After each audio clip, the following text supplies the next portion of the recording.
señal de reverencia, podamos hacer una oración en unidad. Padre precioso, te damos gracias en esta hermosa tarde aquí en Costa Rica. Queremos, Padre, entregarte nuevamente, Señor, nuestra voluntad de aprender, de conocer. Te pedimos, Padre, que tú nos ministres, que tú nos llenes, Señor, de conocimiento y que ese conocimiento se transforme en vida. Que no se quede en nosotros, Señor, solamente lo intelectual, sino que se transforme, sea procesado por una manifestación del Dios vivo. Te damos infinitas gracias, Señor, y te honramos una vez más. En el nombre de Jesús. Amén y amén. Así que bueno, como ya es tradición, ¿qué le parece si hacemos un fuerte aplauso cada uno donde nos encontramos, celebrando a nuestro Dios por su grandeza, por su misericordia? Gloria a Jesús. Así que bien, vamos a materia. Entremos de lleno ya a nuestra clase de hoy. Como ya lo planteé hace un momento, hoy estaremos hablando acerca de aquellas profecías que están por cumplirse sobre Israel y que sucederán antes del fin. Estaría hablando de 7 profecías que todavía no se han manifestado, pero que pronto vamos a ver suceder en medio de nosotros. Así que bueno, la primera, esta es súper importante y va a estar vinculada, muy vinculada con lo que tiene que ver con la batalla del Armagedón. Esta profecía en particular es una quizás de las más apasionantes, porque en cualquier momento puede llegar a ocurrir. Ya lo hemos planteado que los judíos, se dice, están esperando solamente la orden para que esto tenga lugar. Me refiero a la reconstrucción del tercer templo judío. Acordémonos que ya han habido varias versiones del templo, que estas versiones fueron destruidas, que hoy no hay una sola piedra en pie de lo que fue el templo, que lo que hoy está como el muro de los lamentos es solamente, vamos a decir, una barricada, un muro antiguo que era el que daba acceso a la explanada donde se encontraba el templo. Entonces, no nos vamos a encontrar directamente nada que hoy esté haciendo referencia al templo tal como se conoce.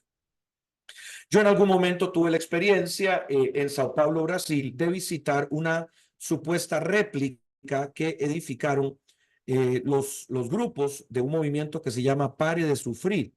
Algunos de ustedes lo habrán oído. Ellos se supone que construyeron una réplica del templo en Sao Paulo, Brasil, donde tienen la sede de su ministerio. Por un tema de curiosidad, pues yo pedí poder visitar el lugar para ver si era una réplica exacta o no. Y bueno, me llevé por decirlo así, me llevé la desilusión de darme cuenta que en realidad no tiene nada que ver con el templo de Salomón, solamente el nombre. La representación quizás por fuera sí es muy parecida a lo que uno se imagina que podría ser el templo, y lo que sí guardan todavía es una representación muy interesante de lo que fue el tabernáculo de Moisés. Y aunque son un grupo con el que no compartimos una gran parte de nuestra teología, perdón, sí ellos logran representar de manera muy real lo que fue el tabernáculo. Así que si usted tiene alguna oportunidad de ir por ahí y conocer ese tabernáculo, esa réplica del tabernáculo de Moisés, vale la pena. Al menos a mí me hicieron un recorrido turístico donde se me presentó un sacerdote, obviamente no real, sino representado, y me explicó en vivo a todo color cómo era que se realizaban los sacrificios. Te van pasando por el atrio, te van pasando por el lugar santo, luego el lugar santísimo, y para quienes conocemos la palabra, realmente es una experiencia muy emocionante. De igual forma, me imagino que el día que levanten los judíos el templo será igual de emocionante para muchos que conocemos la verdad. Sin embargo, también tenemos que recordar que particularmente ese templo no, no está construido, no está edificado con la intención de traer solo buenos recuerdos, sino que será edificado para poder permitirle al que conoceríamos como el anticristo que pudiera tomar el trono de Dios, usurparlo y sentarse en él. Así que bueno, vamos a ir a la palabra. Les recuerdo a los que me quieran ayudar con la lectura de los versículos que pueden levantar su mano de forma virtual. Tanto a los estudiantes como a los invitados de esta clase pueden levantar su mano y ahí les estaré dando la palabra. Así que bueno, le pido a la hermana Elizabeth Citrón si nos ayuda a buscar el libro de Segunda de Tesalonicenses, capítulo 2, versículo 3. Ya lo vamos a leer, pero mientras tanto le voy a leer mis notas. Cuando yo estaba redactando este documento, el templo se entiende como una pieza angular del conflicto entre los judíos y los árabes. Hoy es una cosa medular que enfrenta a los movimientos islámicos y a los judíos.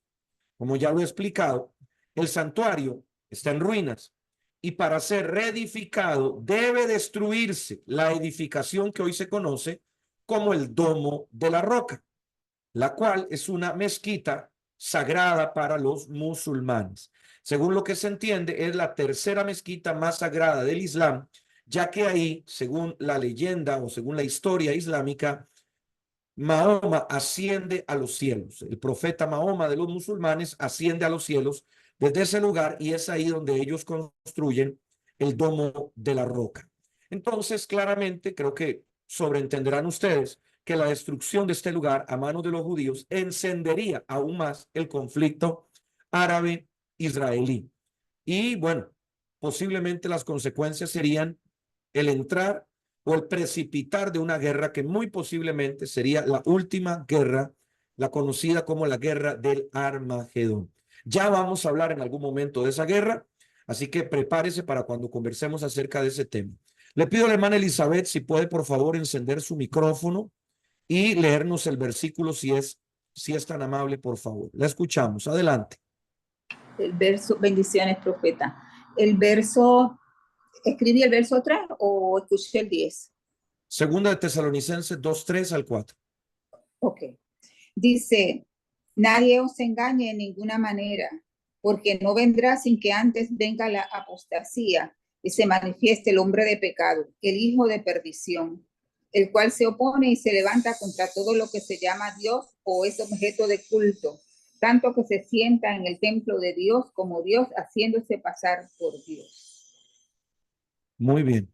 Aquí lo que vemos es que ese templo contiene dentro una representación simbólica muy poderosa. Ya hemos escuchado de lo que es el lugar santísimo. En ese lugar, pues hay un arca y recordemos que la forma del arca, todos creo que la hemos visto alguna vez, tiene una semejanza a un trono o un asiento, que lo forman los querubines, ¿verdad? Los ángeles que están en forma precipitada sobre el suelo, como inclinados, ellos forman una especie de asiento. No es el tradicional trono que usted se imagina de un rey del que estamos hablando. Estamos representando un lugar donde Dios se asienta. Entonces, este vendría a ser un elemento vital para poder representar dominio, para poder también simbolizar ante el pueblo judío una especie de mesianismo y, pues anticipados por la palabra, sabemos que quien intente hacer semejante cosa no es el Mesías.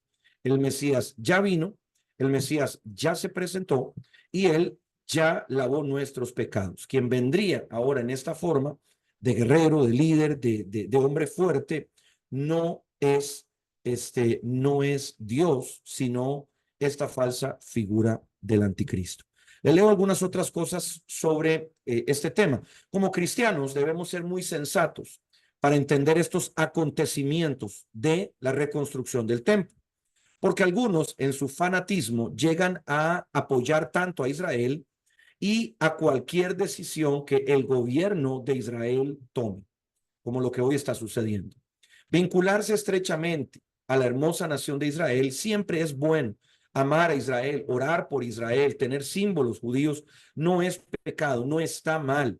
Pero no podemos olvidar que todo esto, cuando suceda, va a representar atropello, va a representar violencia, va a representar derramamiento de sangre, va a tener que existir de por medio una actitud inescrupulosa. Aún yo me atrevo a decir que muchos en su amor desbordado por Israel, tal cual lo tienen hoy, van a caer engañados por estas cosas, porque hoy casi ciegamente están apoyando a Israel en todo lo que hace, indistintamente de lo que sea, Y eso puede llevarlos a creer que Dios está en la construcción de ese templo. Y aunque es una profecía, aunque es algo que Dios ha anunciado, no es parte del diseño de Dios. Es la búsqueda de un pueblo que fue desechado por Dios a causa de su religiosidad y que no recibió al Mesías. Entonces, nuestros caminos tienen que estar tan juntos y tan separados que seamos capaces de percibir estas diferencias. Porque si estamos tan cerca, tan envueltos en la dinámica judía, tan enamorados de la cultura judía, llegará un momento donde ese embelezamiento no nos permitirá poder ver estos temas con verdadero juicio cristiano. Y escucha lo que estoy diciendo, juicio cristiano, con un verdadero criterio de creyente. Y lo haremos más como una especie de fanático a favor de los judíos o de Israel. Segunda profecía que está por cumplirse sobre esta bella nación. Escuche esto, importantísimo, el restablecimiento de los sacrificios. No solo vuelve el templo, vuelven también los sacrificios, el derramamiento de sangre, la expiación de los pecados. Y para esto los judíos se vienen preparando ya desde hace mucho tiempo, con dos cosas esenciales. Una es restablecer una línea sacerdotal en Israel de hombres que según el rastreo genealógico judío provienen de la casa de Aarón y por otro lado de los sacrificios que se hacían. Algunos dicen que hasta han logrado reinstalar la raza de oveja que se utilizaba en aquellos tiempos para poder hacer estos sacrificios. Una raza que se creía extinta se ha logrado recuperar a través de manipulación genética y, según entiendo, hasta de fecundación in vitro. Vea qué nivel, ¿no? de obsesión tiene el mundo judío con respecto a estos temas particularmente. Y cómo toda esa forma, esa reglamentación, esos códigos son parte para ellos de lo que debe cumplirse para que el Mesías pueda venir. Bien, entonces se van a reinstalar los sacrificios. Le pido a la hermana Eli González que me ayude por favor buscando Daniel 9:27. Yo tengo la versión Kadosh, ella nos va a leer otra versión y ya en algún momento la vamos a escuchar. Mientras tanto, les sigo leyendo algunas notas que tengo por acá. De acuerdo con el consenso de muchos teólogos, la principal motivación, escuche esto, de restaurar el templo es volver a instalar el sacrificio de animales, como lo indica la ley de Moisés. Esta es una práctica que se reserva únicamente para sacerdotes debidamente establecidos. Su principal objetivo es expiar los pecados del pueblo, como lo determina la tradición. Es la manera en la que los judíos buscarían ponerse a cuentas con Dios. Según recuenta la historia, fue Nehemías el último que llevó a cabo un sacrificio de esta naturaleza. El libro del profeta Daniel, que ya lo vamos a leer, uno de los que más habla acerca de los últimos tiempos, junto con Apocalipsis, entrega un vislumbre de lo que ocurriría en esos días que predecirían la aparición del anticristo. Daniel 9:27, hermana Eli, por favor, encienda su micrófono, le escuchamos. Bendiciones, profeta. Y por Amén. otra semana confirmará el pacto con muchos. A la mitad de la semana hará cesar el sacrificio y la ofrenda. Después, con la muchedumbre de las abominaciones, vendrá el desolador, hasta que venga la consumación, y lo que está determinado se derrame sobre el desolador. Muy bien. Vean esto. Voy a leerle mi versión. Él hará un pacto firme con muchos por una semana, de años. Por la mitad de la semana hará cesar el continuo sacrificio y la ofrenda de grano. Sobre el ala del templo estará la abominación de desolaciones y continuará hasta que la ya decretada destrucción sea derramada sobre el desolador. Aquí hay muchos componentes que me van a anticipar a la materia que les voy a dar más adelante. Por lo tanto, no me voy a tratar de poner a escarbar en todo lo que dice este versículo, que por sí es muy amplio. Me quiero quedar con las primeras dos frases. La primera dice, él hará pacto firme con muchos por una semana. Lo que esto quiere decir es que, puntualmente refiriéndose al anticristo, él va a lograr instalar un vínculo, un pacto, una relación con muchísimos que van a creer que pues él es el líder, el Mesías, o mejor dicho, perdón, el líder, solamente el líder. Y es así como entonces él iniciará un proceso de sacrificios. Recuerden ustedes o traigan a memoria lo que hablé sobre Herodes y el templo que él construyó. ¿Lo recuerdan? Era un templo impresionante, era un templo que se dice fue el más grande, el más maravilloso que tuvo el mundo judío. Acordémonos también que en los tiempos de Jesús aparece el Mesías. Yo no sé si usted ha pensado en algún momento por qué Herodes quiso matar al Mesías. ¿Qué necesidad tenía él de hacerlo? Bueno, déjeme darle una explicación, llamaría yo sociocultural del momento. Póngase a pensar que él estaba haciendo la tarea que según la profecía judía haría el Redentor. Él como gobernante estaba ocupando un potencial lugar para poder convertirse en ese Mesías Redentor. No sé si usted ha visto alguna vez uno de estos líderes mesiánicos que creen que tienen una especie de llamado para gobernar su país, para salvarlo del no sé qué, para rescatarlo de no sé cuánto. Bueno, estos líderes mesiánicos aparecen de tanto en tanto. Los tenemos hoy bien claramente, por ejemplo, en Corea del Norte. Hoy cuando usted estudia un poquito acerca de ese régimen, ellos no solamente son dictadores o presidentes para su gente, ellos son venerados por su pueblo. Si usted habla un poquito con gente norcoreana, le van a contar que ellos no tienen propiedad privada y todas las casas donde la gente vive son del Estado. El Estado les da lugares donde vivir. Y a cada habitación de esas casas que no son de nadie, son del Estado, usted cuando entra va a encontrar una imagen de, en este caso, el presidente que está a cargo de la nación. Si usted va a China, por ejemplo, China tiene leyes muy estrictas sobre las iglesias cristianas. Y donde quiera que haya una iglesia, usted no va a encontrar, si fuera católica, no va a encontrar imágenes de veneración mariana o de santos. Va a encontrar la imagen de Xi Jinping, que es el actual presidente chino. Lo que ellos desarrollan es lo que yo llamo el culto a la personalidad. Ese es un concepto que usted debe estudiar y debe conocerlo para identificarlo en su nación, pero también para reprender ese demonio, porque es un demonio que de alguna manera nos anticipa a lo que va a ser el anticristo. El culto a la personalidad es el fomento de la honra, de la pleitesía hacia una figura, en este caso humana, terrenal, sea un presidente, sea un rey, sea un monarca de alguna especie, sea algún tipo de califa, llámele usted como quiera. Entonces, el culto a la personalidad es lo que va a desarrollarse en primera instancia por parte de esta figura conocida como el anticristo. Cuando llegue el momento, dice, por la mitad de la semana hará cesar el sacrificio continuo. Eso nos haría pasar a una nueva etapa o una etapa diferente. Pero claramente si el anticristo va a cesar el sacrificio continuo, es porque primero instaló el sacrificio continuo. Espero estarme dando a entender con la idea.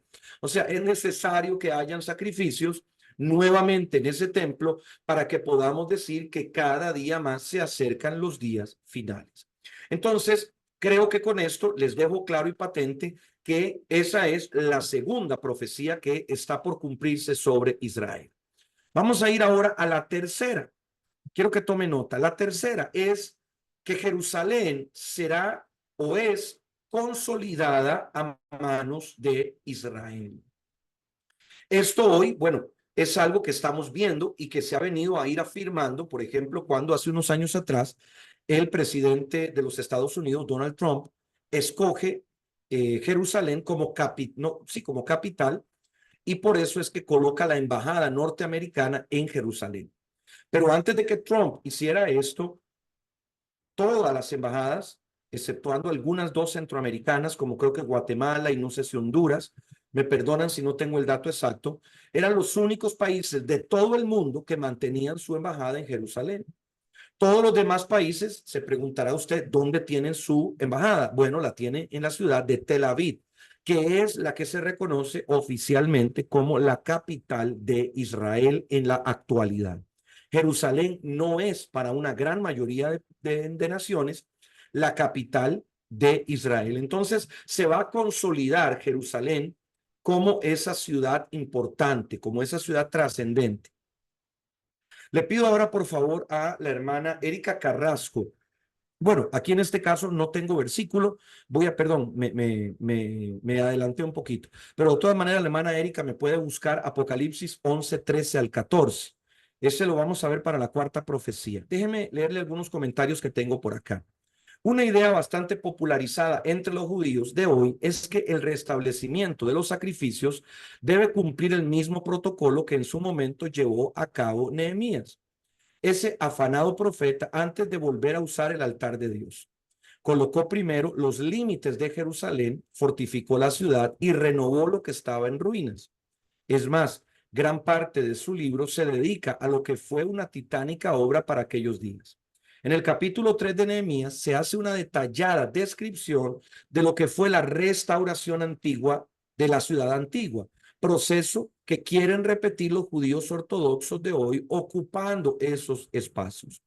Aquí a lo que voy es que esta cuarta profecía, aunque no tiene un versículo bíblico directo que la vincule, sí está implícito por el hecho de que para que se establezca el templo, para que se reinstalen los sacrificios, según la tradición judía, debe haber una demarcación o una clara delimitación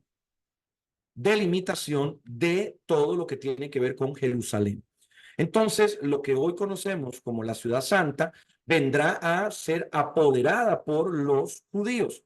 Usted dice, hermano, pero bueno, eso ya sucedió. No, no ha sucedido, porque hoy, cuando usted entra a Jerusalén, una parte de la ciudad está a manos de los cristianos católicos, otra parte está a manos de los cristianos ortodoxos y otra parte está a manos de los musulmanes y la última cuarta parte está a mano de los judíos. ¿Qué le estoy queriendo decir? Bueno, que esta será la segunda gran razón que provocará el Armagedón. Y es que Israel expulsará de los límites de Jerusalén cualquier representación no judía dentro de la ciudad. Eso es lo que representa, eso es lo que significa la demarcación o la delimitación de Jerusalén a manos de Israel.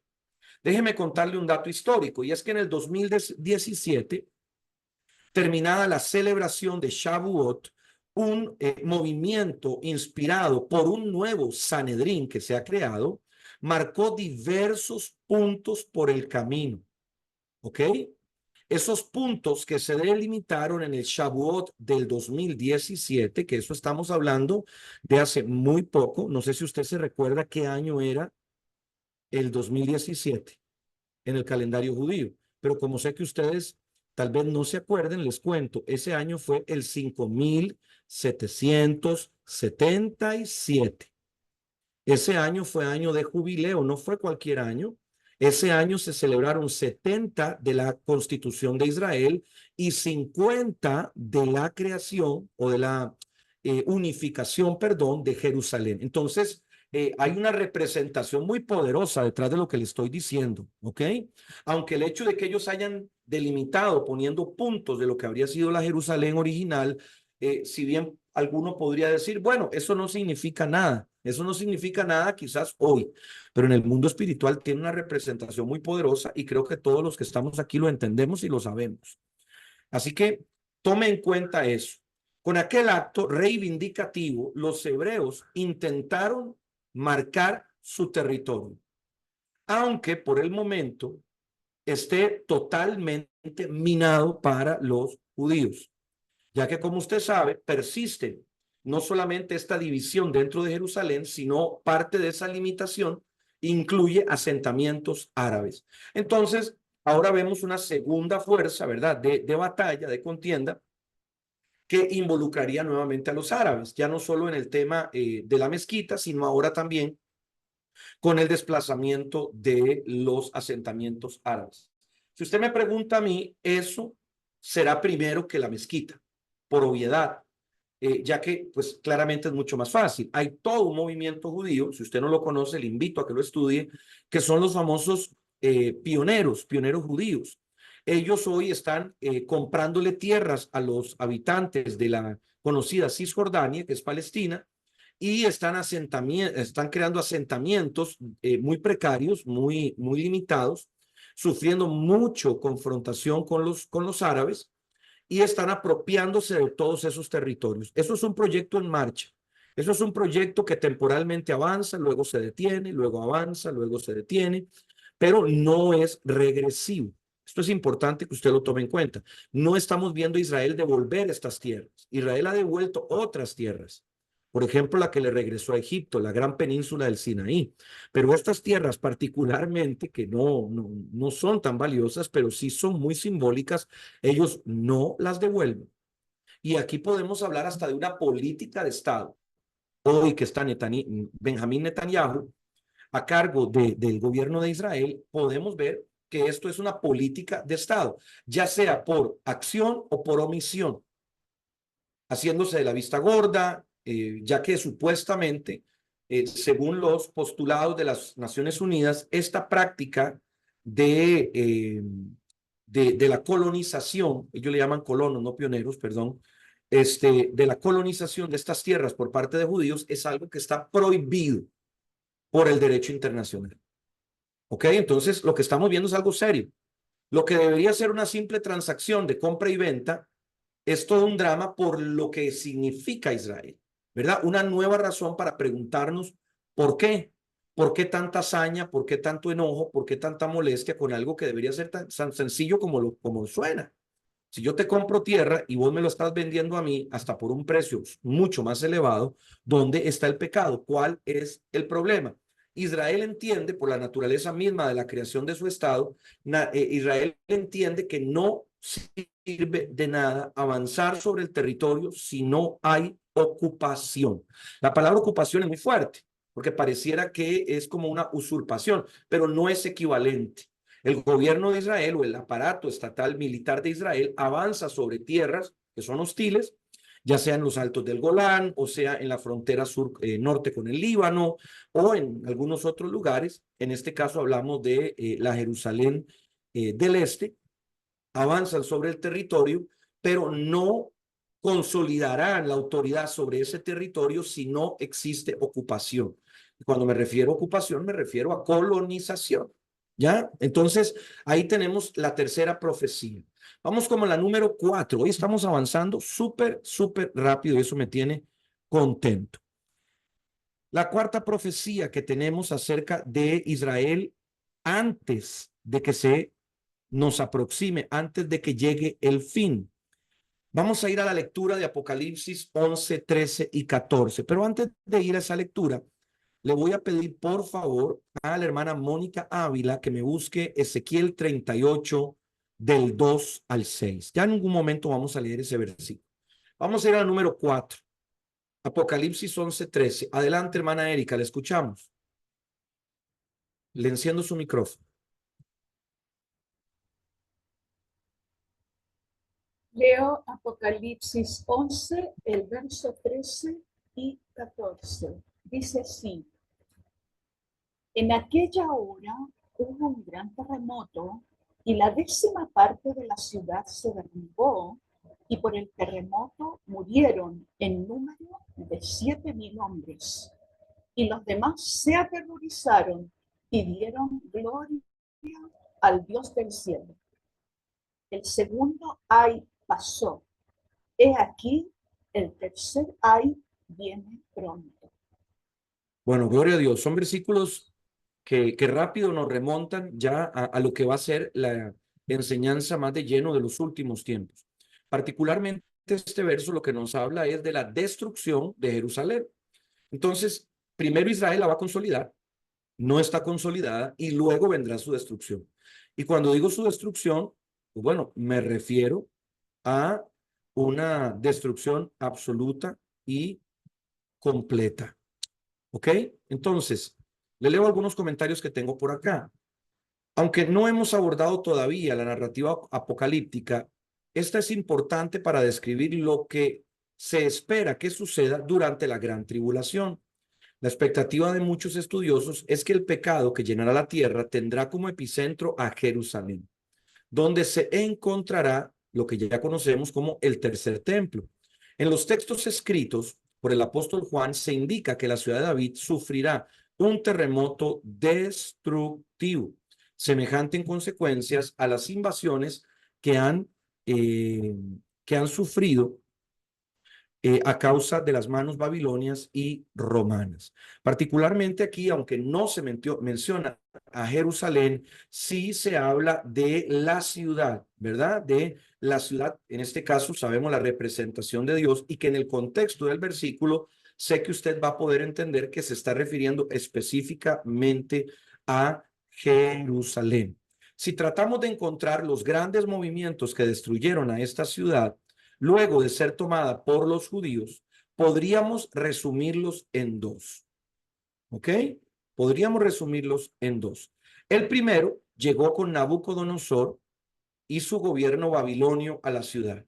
Y el segundo, que fue cuando el emperador Tito hizo lo propio de entrar a Jerusalén y destruirla. Tito se vuelve famoso, pasa a la posteridad, por la lúgubre escena de profanar el templo, sabiendo él que esa figura o ese edificio era tan importante, tan simbólico para los judíos, después de las constantes revueltas que los romanos habían tenido que aplacar.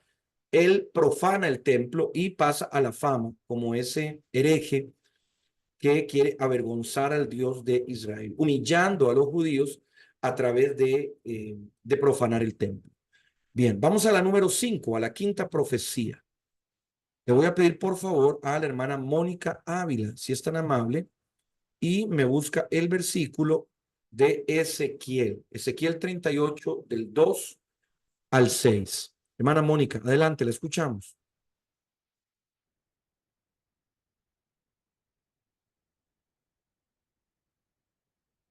Adelante. Ahí sí, tengo audio. Sí. Bendiciones. Hijo de hombre, pon tu rostro hacia Gog, de la tierra de Magog, príncipe de Ros, Mesec y Tubal, y profetiza contra él. Y di, así dice el Señor Dios, aquí estoy contra ti, oh Gog, príncipe de Ros, Mesec y Tubal.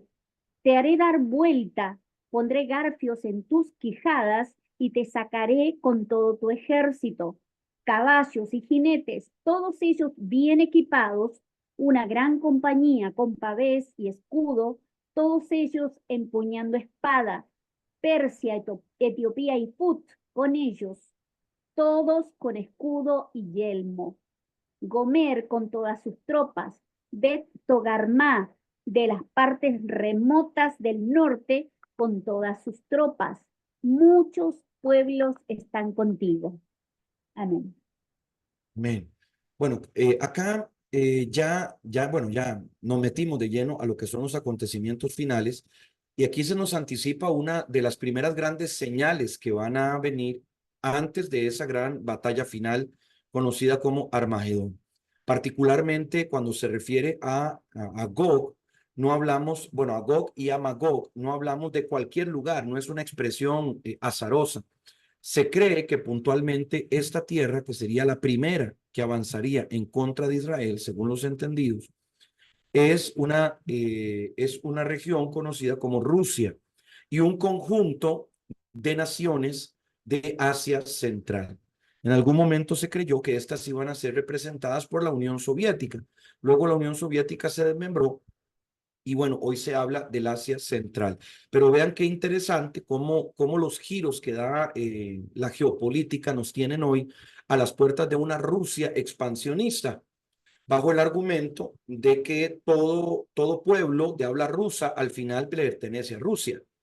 Y no sé si se han interesado ustedes, tal vez no es tanto el tema, pero por cultura general se los comparto, el tema o lo complejo con esta política o con esta ideología que actualmente promueve el presidente Vladimir Putin, es que a la hora de establecerse la Unión Soviética, el gobierno ruso lo que desarrolló fue una especie de colonización lingüística. Entonces, por ejemplo, si ellos dentro de la Unión Soviética tenían personas bajo su dominio que eran húngaros, polacos, letones, georgianos, parte de la forma de someterles a través del comunismo, a través del socialismo, fue instalar la lengua rusa como lengua oficial. Yo acabo de compartir con una mujer que es letona, o sea, espero que entienda que eso significa que es de Letonia, y esta mujer nos contaba que ella vivió bajo la cortina de hierro, los últimos años de la cortina de hierro. Y ella nos cuenta que ella no habla letón, que sus padres hablan letón, pero les prohibieron durante el Imperio Ruso, durante la Unión Soviética, les impidieron hablar ese idioma y ella tuvo que ir a la escuela y aprender ruso. Entonces, bueno, ya sus padres han fallecido y ella misma nos dice, bueno, yo no tengo nada para volver a Letonia, porque si yo regreso hoy, ni siquiera tengo el mismo idioma de ellos. Vea qué interesante este fenómeno también sociocultural de una población de gente que quedó apátrida, porque le enseñaron a hablar en un idioma distinto al de su patria, al de su nación, y años después ya no tiene ningún símbolo, no tiene ningún elemento de vinculación a su país, ¿ya? Pero a lo que voy con esto, para que usted me entienda, porque como les dije, no tiene que ver con el tema, pero la representación del habla rusa es mucho más amplia de lo que usted se imagina. Y por ejemplo, está el caso de esta mujer, que ella, no alcancé a preguntarle sobre el tema particularmente de la guerra, pero ella dijo, yo no me siento ni rusa ni me siento letona, ¿ok? Pero al final de cuentas, su idioma es el ruso. Y bajo el argumento de Rusia, de la Rusia actual, de Vladimir Putin, la Rusia tiene derecho a expandirse hasta donde haya un ruso parlante. ¿Ya? Entonces, eso puede implicar una expansión de lo que hoy conocemos como el mapa ruso hasta nuevos límites desconocidos. Aún, por ejemplo, cuando hablamos de países limítrofes de tradición musulmana, como Kazajistán, como Tayikistán, Turmekistán, bueno, una serie de tanes, muchos de ellos no hablan un idioma autóctono, sino que lo que hablan es ruso, aún siendo musulmanes, ¿ya? O si lo hablan, si son bilingües, el ruso es parte de su comunicación, es parte de la forma en la que ellos comercian, etcétera. Entonces, al final, lo que les quiero dejar es que podríamos ver el cumplimiento de esta profecía cuando se refiere a Gog, a Magog, y que se ha estudiado que son territorios del Asia Central junto con la obvia Rusia. Entonces, puede darse en cualquier contexto. Y hoy el contexto que pareciera que se avecina es la guerra, la invasión de Rusia de todos estos territorios.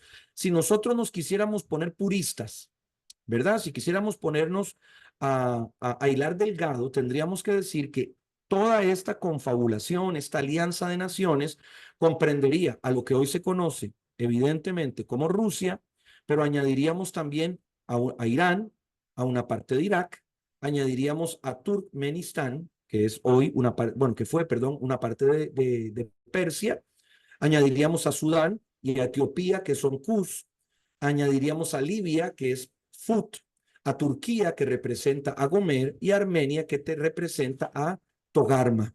Y particularmente Armenia, también en un país en conflicto, que se supone Rusia sería su defensor ante la guerra, cosa que no sucedió recientemente, cuando tuvieron que defender a una población ajena a su territorio. Entonces, como insisto, estamos viendo una organización política que sería la que avanzaría primero contra Israel.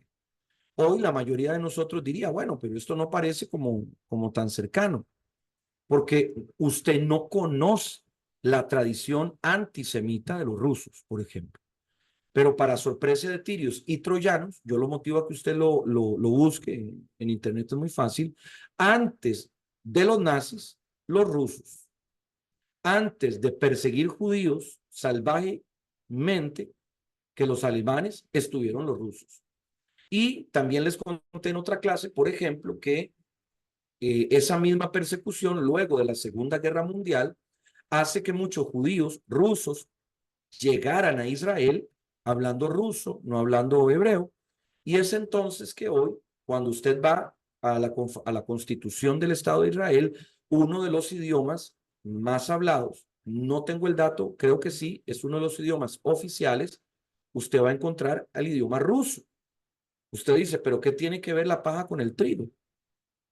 Aún me voy a poner más incómodo con usted porque vea toda la explicación que yo ya le di sobre el comportamiento de Vladimir Putin y el avance de la Rusia sobre aquellos territorios rusoparlantes que incluirían a Israel.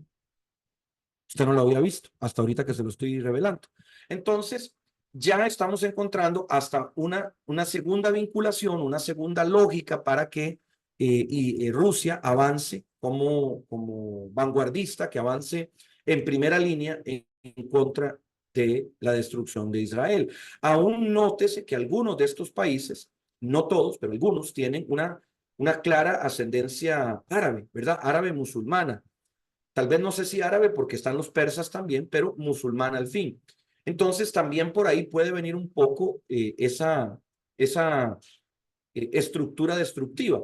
Y vea qué interesante cómo hoy podemos hablar de una alianza que hoy existe, que hoy es real, entre Turquía, Irán y Rusia, en contra de lo que podríamos llamar Occidente o el eje, no sé si llamarle el eje del bien, creo que no sería lo correcto, pero sería Occidente mejor. Entonces, creo que está interesante, ¿no? Esa estructura, esa construcción que hay por ahí. Vamos a ir a la número 6, a la sexta profecía con relación a lo que se va a cumplir antes de que venga el fin. Porque no solamente vamos a tener a la Rusia, en este caso, a la Rusia antisemita, también vamos a ver otra serie de naciones que se van a sumar a esta batalla despiadada, diría yo. Vamos a ir, por favor, y le voy a pedir a la hermana Elizabeth nuevamente que me ayude, Elizabeth Citrón, si me busca Ezequiel 38:18. Tenemos a Rusia avanzando con una confabulación de naciones, pero luego esto se convertirá en una gran horda de otros países que se enfilarán en contra de Israel, donde ya estaríamos hablando de, por ejemplo, Rumanía, hablaríamos de Georgia, hablaríamos de Kazajistán y otras naciones más. Vamos a leer Ezequiel 38:18, por favor. Ya tiene abierto su micrófono. Adelante. No, perdón, no lo he encendido todavía. Ya le voy a... Ahora puede encenderlo. Dice, en aquel tiempo, cuando venga Gog contra la tierra de Israel, dijo Jehová el Señor, subirá mi ira y mi enojo. Gracias. Bueno, aquí vemos nuevamente cómo se vuelve a mencionar, ¿verdad? La representación de aquella Rusia conocida y unida al versículo que acabamos de leer, ya estamos viendo una gran confraternidad de naciones que se suman para ir a pelear contra Israel, según lo que se ha estudiado genéticamente después de la conformación de la tierra a través de los hijos de Noé, de lo que sería Sem, Cam y Jafet. Se habla que toda esta región de Gog, de Magog, de Mesec, de Tubal, fue colonizada, fue edificada por el descendiente Jafet, que vendría a ser uno de los hijos de Noé, como les explico. Entonces ahí tenemos esa confabulación. Vamos a buscar otro versículo, por favor. Hermana Eli, Apocalipsis 20 del 7 al 8. Por favor, si es tan amable. Si nosotros revisamos la clase de liderazgo que se va estableciendo en Rusia a través del tiempo, siempre vamos a ver un tipo de liderazgo. Van a perdonar aquí un poquito el ruido. Tal vez mi equipo, si me ayuda un momento a cerrar aquí las ventanas para que no estorbe en la enseñanza o que minimice aquí el ruido. En el caso de la Rusia, desde el momento en el cual es abandonada por el zar, como rey, como monarca, han venido siguiendo una subsecuencia de gobiernos autoritarios. Rusia realmente nunca ha tenido una democracia. Primero, porque quien lidera la revolución bolchevique, si usted algún día estudia la revolución bolchevique, le va a llamar la atención que en realidad los bolcheviques fueron unos oportunistas. La revolución que saca al zar sin haberlo asesinado es una revolución que podríamos darle la connotación de ser una revolución liberal. Ese es otro tema, no me voy a meter en política ahorita, pero solo le dejo la inquietud para que usted la estudie.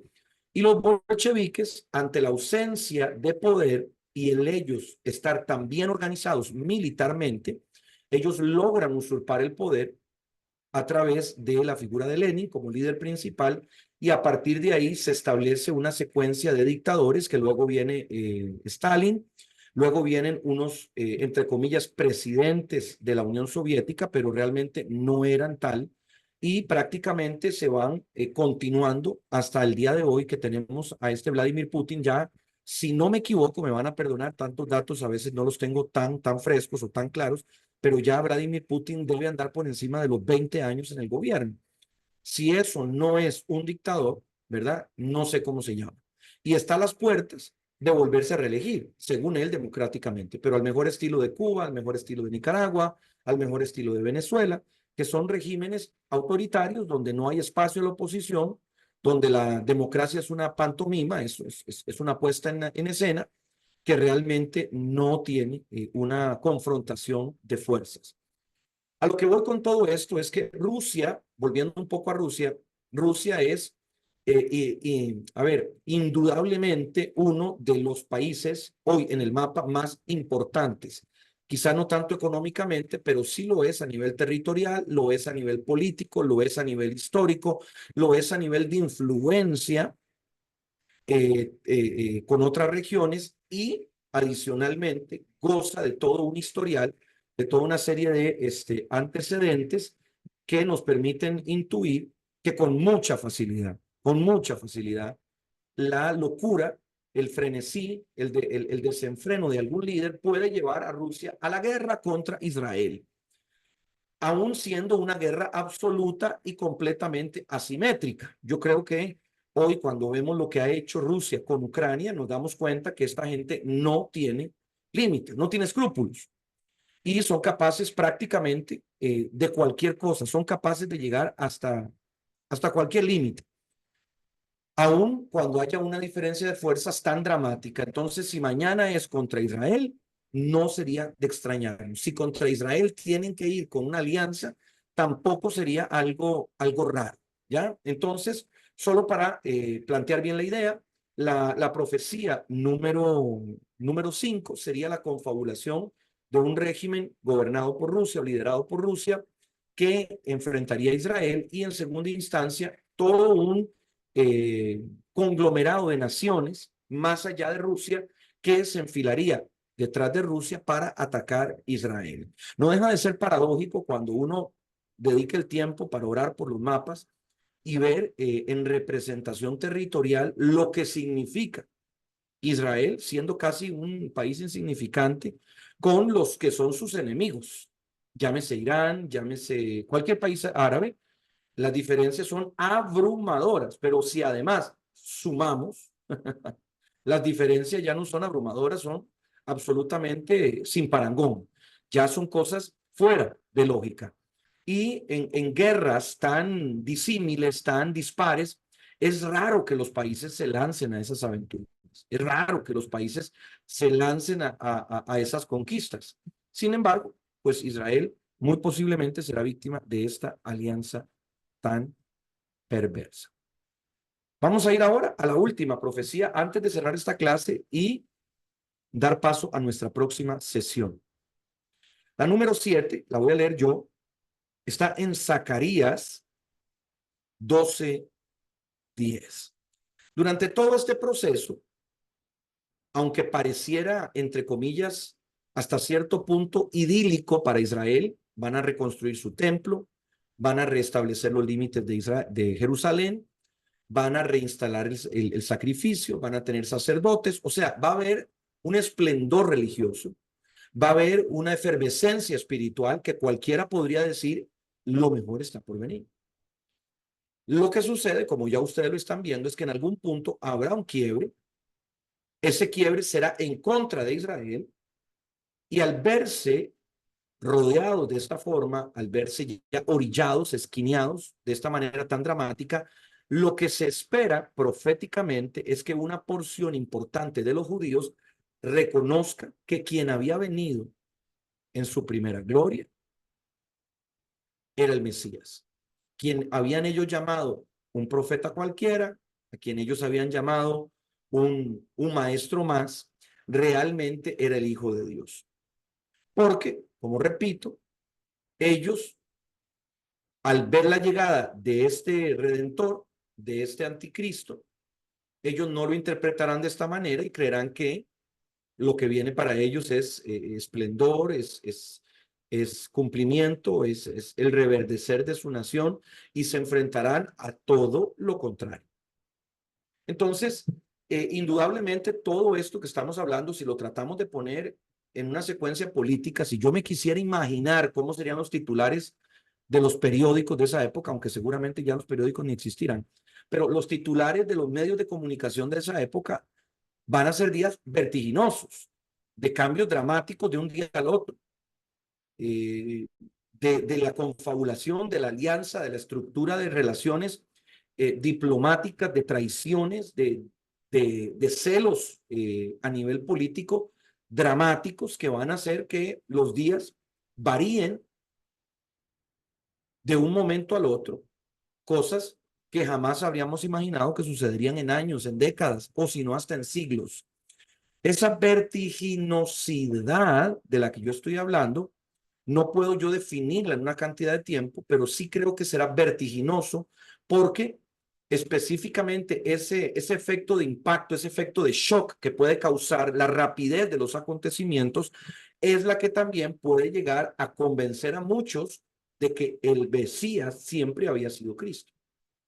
Zacarías 12:10 dice: pero sobre la casa de David y los habitantes de Jerusalén derramaré un espíritu de gracia. Alguien tiene que decir amén a eso. Un espíritu de gracia y de oración. Mirarán hacia mí, a quien traspasaron, y llorarán como se llora por el Hijo unigénito. Vea qué palabra tan tremenda, y quiero que tome, escriba, que este versículo es del Antiguo Testamento. Esta es una palabra que se escribe antes de que Jesús aparezca. Antes. Vea qué lucidez. Nuevamente encontramos versículos que pareciera que están representados por alguien que los escribió hace unos cuantos días. La lucidez, la claridad, la vigencia, la actualidad de un versículo de estos. Mirarán hacia mí, a quien traspasaron, y llorarán como se llora por el Hijo unigénito. Y se afligirán por él como quien se aflige por el primogénito. Cuando ellos vean que el Mesías que ellos han tomado, que el anticristo no los va a salvar, sino que lo que construyó fue un gobierno terrenal, humanista, que más bien ese anticristo, sus decisiones, que es el líder, en lugar de llevarlos hacia el esplendor, los ha orillado a la destrucción de su nación. Ellos empezarán a arrepentirse, harán un recuento de lo que han vivido, se abrirán sus ojos espirituales, se caerán sus cadenas, se abrirán sus prisiones, y ellos podrán decir: ¿qué fue lo que hicimos? ¿Qué fue lo que hicimos? Que Dios nos envió a su Hijo y lo matamos, que Dios nos envió al Mesías y no le supimos reconocer. Será como el pasar, o más bien como el pasar, como el abrir de un libro que nunca pudieron leer y que ahora podrán comprender. Serán días impresionantes, serán días maravillosos, que yo no estoy seguro si quiero vivir.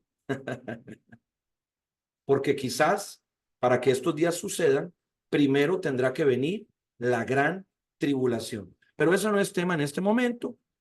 Ya lo vamos a hablar en su momento, en otra clase.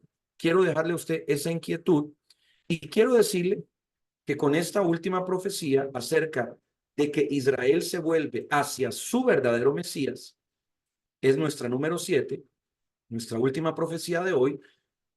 Y con esto despido esta clase diciéndole que ya usted tiene su nuevo link disponible para conectarse tan pronto esté a su alcance y nos pueda acompañar. En esta oportunidad, porque sé que muchos quieren continuar, que se han conectado hoy y que no son parte del curso, les vamos a enviar el segundo link para que se conecten con la segunda clase, recordándoles que si quieren ver esta clase en diferido o las clases anteriores, tendrán que matricularse en el seminario Colapso, que está a disposición de quien quiera hacerlo. Que Dios me los bendiga, mis hermanos. Nos vemos muy pronto. Chao, chao.